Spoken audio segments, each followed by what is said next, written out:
Sihuke näeb siis loominguline tegevus 2-aastase lapse puhul välja.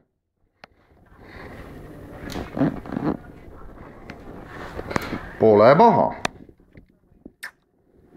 Ja lähme piilume siis edasi, millega üks 2-aastane laps meil siis tegeleb. Ja mis sina, Remi, teed? Mis Remi teeb? Õmbled ja parandad või? Mis asja sa parandad? Sa tead, mis asi see on või?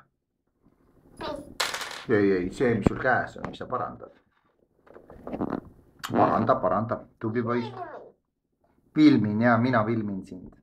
Siis on pärast hea vaadata, mis sa kõik teinud oled.